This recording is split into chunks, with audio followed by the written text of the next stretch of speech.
Assalamualaikum warahmatullahi wabarakatuh. Alhamdulillah wassalatu wassalamu ala Rasulillah wa ala alihi wa sahbihi wa mawalah wa la hawla wa la quwwata illa billah. Rabbi shrah li sadri wa yassir li amri wahlul 'uqdatam min lisani yafqahu qawli. Amma ba'd. Jamaah salat Isya tarawih witir rahimani rahimakumullah. Allah Subhanahu wa taala berfirman dalam surah Al-Qadr di penghujung ayatnya, dan kita tahu surah Al-Qadr itu jumlahnya ada 5 ayat.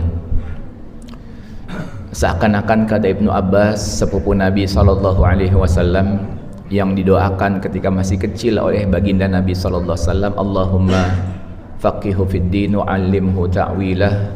Ya Allah, faqihkan dia, pahamkan dia ilmu agama dan ajarkan dia takwil.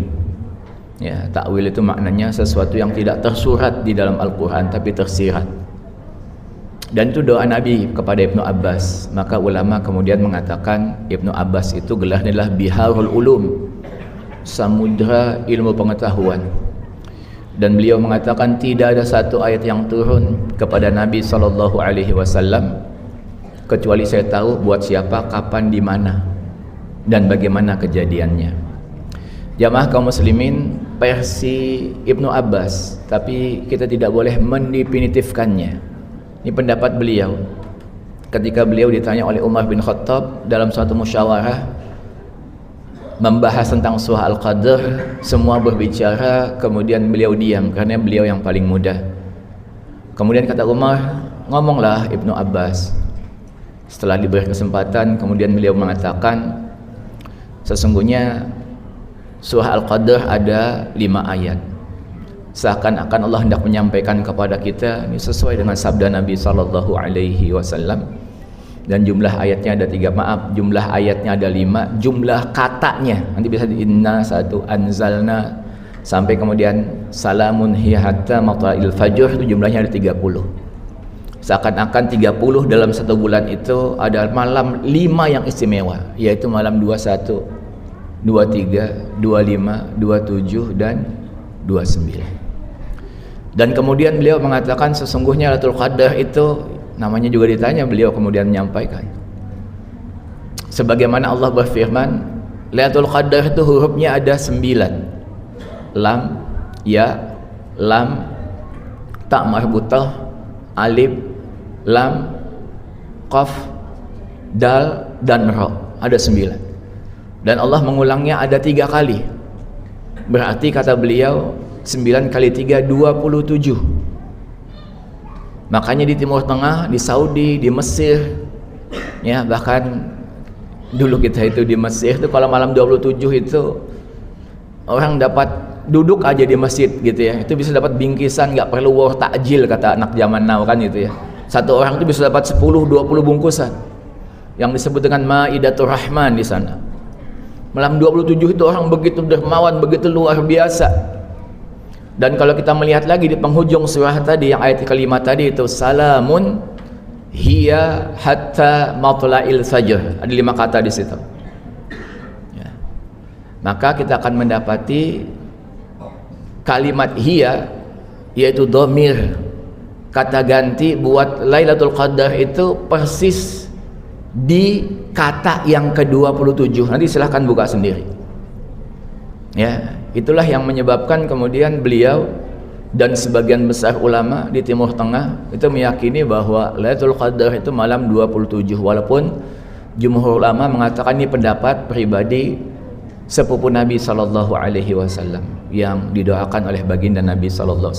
Itu kemudian yang terakhir, jangan lama-lama gitu ya. Saya pernah dengar ceramahnya di sini lama banget, 25 menit gitu ya, Masya Allah.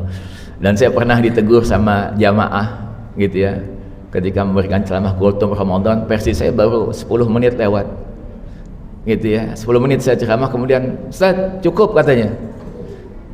Masya Allah. Kemudian setelah saya tarawih, saya tanya sama jamaah, jangan tersinggung Ustaz gitu ya, kenapa ini orang baru pertama kali masuk masjid di bulan Ramadan ini, biasanya main judi, biasanya sabung ayam. Oh Masya Allah, saya bilang iya, harusnya saya tahu kondisi jamaah tuh nggak semua sama Bapak Ibu. Ada yang Kalau malam 20 ini memang orang yang suka ke masjid, gitu ya. Kembali lagi kita Bapak Ibu, Allah Subhanahu wa taala di penghujung surah Al-Qadr itu cuma menyampaikan kepada kita salamun hiya hatta matla'il fajr. Lailatul Qadar itu kondisinya cuacanya ya. Walaupun nanti ulama akan mengatakan kondisi kejiwaan orang yang mendapatkan.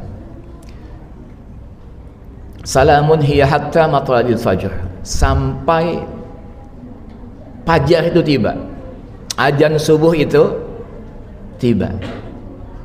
Kemudian ulama tafsir mengatakan, kenapa Allah Subhanahu wa taala di dalam surah Al-Qadr tidak menyampaikan kapan datangnya, cuma kemudian menyampaikan akhirnya saja. Itu pun dibahas oleh ulama kita, dan kalau kita bahas 1 jam waktu kita. Saya ini skip aja ya Bapak Ibu, cepat-cepat aja poin-poinnya saja. Kenapa Allah cuma menyampaikan salamun hiya hatta matla'il fajr? Mana ujungnya, mana depannya? Malam itu di mana depannya? Walaupun nanti para ulama mengatakan kalau malaikat itu aplusannya subuh dan asar, maka sebagian mengatakan sejak dari asar, diambil dalil umum, gitu ya. Tapi ketika kemudian melihat dari kalimat lailah itu tidak akan pernah datang di waktu asar.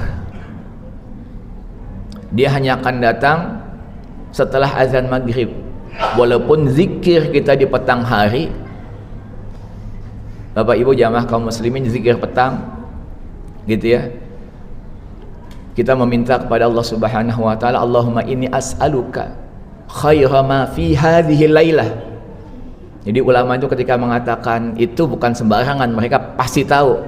Jangan kemudian kita posisikan ilmu mereka sama ilmu kita yang cetek ini. Khaira, ya Allah, aku menginginkan malam yang baik. Malamnya belum datang tapi sudah diinginkan, itu dalil yang pertama. Tapi kalimat kemudian yang disepakati oleh ulama kita adalah maghrib sampai kemudian apa? Isya. Nah, kenapa kemudian cuma ujungnya saja Allah sampaikan? Ini kata ulama tafsir, seakan-akan Allah masih memberikan kesempatan kepada kita. Berantakan Ramadan kita hari 1, 2, 3, 4, 5, 6, 7, 8, 9, 10, 20, 30, bukan sampai 30, 20-an sampai 27, 28 masih berantakan Bapak Ibu. Enggak apa-apa. Yang penting ujungnya husnul khotimah. Ini yang disabdakan Nabi SAW, al-a'mal bil khawatim. Amal itu yang dihitung oleh Allah yang ujungnya, bukan yang startnya Bapak Ibu.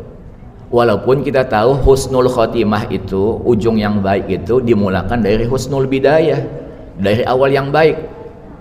Memang begitu. Tapi juga Nabi SAW mengajarkan kepada kita suatu doa, yaitu doa agar ujung dari amal beliau adalah amal yang terbaik. Ya, ini Bapak Ibu jamaah kaum muslimin yang saya dapat sampaikan pada kesempatan kali ini. Sebenarnya kalau dijelaskan sangat indah luar biasa, tapi waktunya 1 jam, ini sudah cukup 10 menit. Mudah-mudahan kemudian bermanfaat, dan mudah-mudahan sisa 5 hari ke depan ini dapat kita manfaatkan secara optimal untuk beribadah. Kalau 24 hari kita masih berantakan ceroboh ibadahnya, atau kemudian 25 hari, 26 hari masih ceroboh, Allah masih memberikan kesempatan kepada kita, yaitu sampai akhir yang terbaik. Aku qauli hadza astaghfirullah li wa lakum wa sallallahu ala sayyidina Muhammadin wa ala alihi wa sahbihi ajma'in walhamdulillahirabbil alamin. Wassalamualaikum warahmatullahi wabarakatuh.